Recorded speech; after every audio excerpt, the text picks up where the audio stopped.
यह वीडियो कक्षा 10वीं के विषय विज्ञान के चैप्टर मानव नेत्र एवं रंग बिरंगा संसार का पार्ट 3 है। इसके पहले 2 पार्ट मैंने पहले ही अपने चैनल पर अपलोड कर दिए हैं, तो तुम उन वीडियोस को भी देख सकते हो। उन वीडियोस के लिंक ऊपर आई बटन में और नीचे डिस्क्रिप्शन बॉक्स में दिया गया है। तो चलो इस पार्ट को शुरू करते हैं। दोस्तों, सूर्य का प्रकाश या कोई अन्य व्हाइट लाइट यानी श्वेत प्रकाश 7 रंगों से मिलकर बना होता है, लेकिन हमें तो ये श्वेत प्रकाश कभी 7 रंगों में दिखते ही नहीं। तो यदि तुम्हें इन 7 रंगों को एक साथ देखना है तो एक प्रिज्म उठा लो, और जब श्वेत प्रकाश इस प्रिज्म से होकर गुजरेगा तो अपवर्तन होगा, जिससे यह प्रकाश 7 रंगों में डिवाइड यानी विभक्त हो जाएगा, और यह प्रक्रिया प्रकाश का वर्ण विक्षेपण कहलाती है। ठीक है, और प्रकाश के वर्ण विक्षेपण में हमें जो 7 रंग प्राप्त होते हैं वे 7 रंग हैं विब्ग्योर। विब्ग्योर मतलब वायलेट यानी बैंगनी, इंडिगो यानी जामुनी, ब्लू यानी नीला, ग्रीन यानी हरा, येलो यानी पीला, ऑरेंज यानी नारंगी और रेड यानी लाल। और ये 7 रंग तुम्हें इसी क्रम में याद रखने हैं। श्वेत प्रकाश के अवयवी रंगों के इस क्रम को स्पेक्ट्रम या वर्णक्रम कहते हैं। ठीक है, अवयवी रंग मतलब जिन रंगों से मिलकर श्वेत प्रकाश बना है, और इन 7 रंगों में सबसे अधिक तरंगदैर्घ्य लाल रंग का होता है। तरंगदैर्घ्य मतलब तरंग की लंबाई, मतलब उस रंग का प्रकाश कितनी अधिक दूरी तक जा सकता है।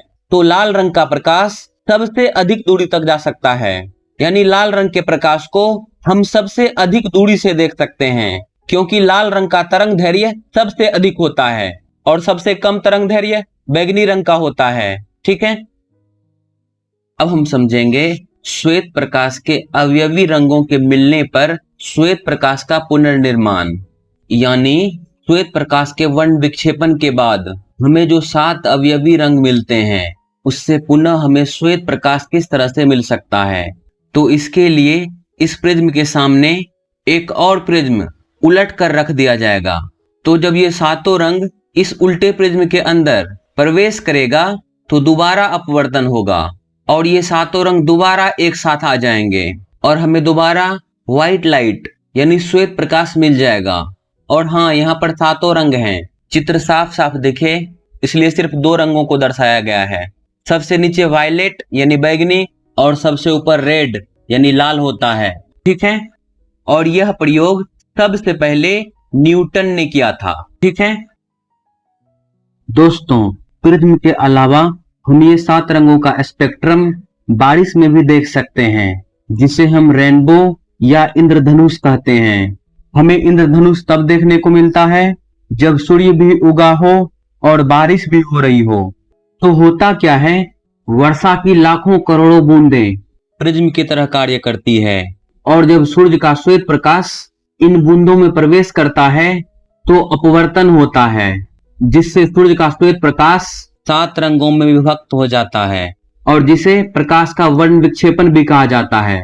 और फिर यह स्पेक्ट्रम वर्षा के बूंदों के अंदर ही परावर्तित हो जाता है, और ये 7 रंग हमारे आंखों तक पहुंचते हैं। तो फिर हमें आसमान में इंद्रधनुष दिखता है। और हाँ, इंद्रधनुष तभी दिखेगा जब तुम सूर्य के विपरीत दिशा में देखोगे। ठीक है दोस्तों, अभी जो मैंने तुम्हें चित्र के द्वारा समझाया कि इंद्रधनुष कैसे बनता है, इसे मैंने यहाँ बहुत ही सरल भाषा में लिख दिया है। तो यदि एग्जाम में प्रश्न आया तो तुम इस तरह से लिख सकते हो। ठीक है दोस्तों, तुमने प्रकाश के परावर्तन एवं अपवर्तन चैप्टर में पढ़ा होगा कि प्रकाश का अपवर्तन क्या होता है।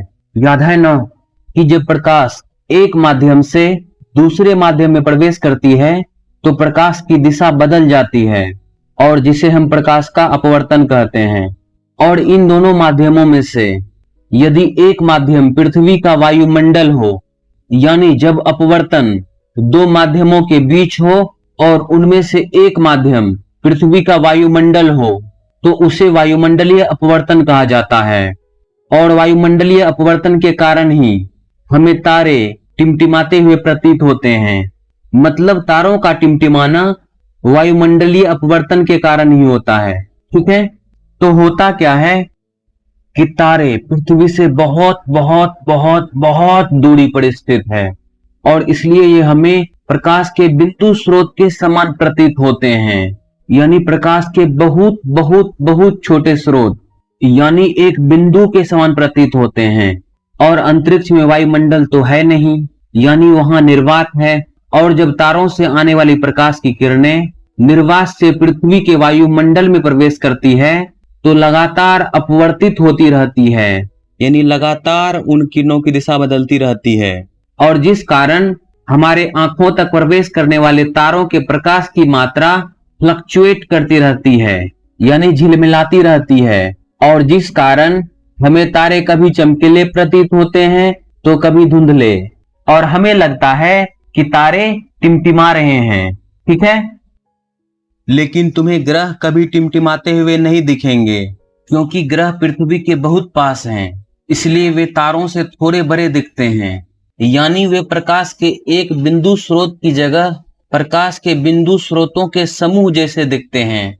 तो जब इनकी प्रकाश निर्वात से पृथ्वी के वायुमंडल में प्रवेश करती है तो इनकी प्रकाश अपवर्तित तो होती है और फिर ये टिमटिमाते तो हैं, लेकिन पृथ्वी से कम दूरी होने के कारण एवं प्रकाश के बिंदु स्रोतों के समूह होने के कारण ये एक दूसरे के टिमटिमाहट को रद्द यानी कैंसिल कर देते हैं, इसलिए हमें ग्रह कभी टिमटिमाते हुए नहीं दिखते।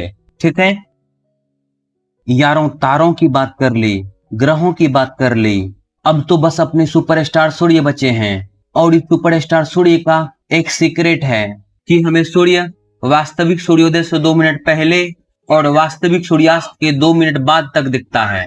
तो इसके पीछे की साइंस भी वायुमंडलीय अपवर्तन से ही रिलेटेड है, यानी वायुमंडलीय अपवर्तन के कारण हम सूर्य को वास्तविक सूर्योदय से 2 मिनट पहले और वास्तविक सूर्यास्त के 2 मिनट बाद तक देखते हैं। तो ये तुम्हें डायग्राम से समझ में आएगा। सूर्य का प्रकाश जब निर्वात से वायुमंडल में प्रवेश करता है तो वह अपवर्तित हो जाता है, जिससे हमें लगता है कि सूर्य क्षितिज से ऊपर है। क्षितिज उस स्थान को कहते हैं जहां हमें लगता है कि धरती और आकाश एक दूसरे से जुड़ रही है, लेकिन सच में सूर्य उस समय क्षितिज से नीचे रहता है। मतलब वायुमंडलीय अपवर्तन के कारण सूर्य अपने वास्तविक स्थिति से ऊपर दिखाई देता है, और यही कारण है कि हमें सूर्य वास्तविक सूर्योदय से लगभग 2 मिनट पहले और वास्तविक सूर्यास्त के लगभग 2 मिनट बाद तक हमें दिखता है। ठीक है, चलो तो अब छोटा सा 2 मिनट का ब्रेक लेते हैं और मिलते हैं इसी अध्याय के अगले भाग में।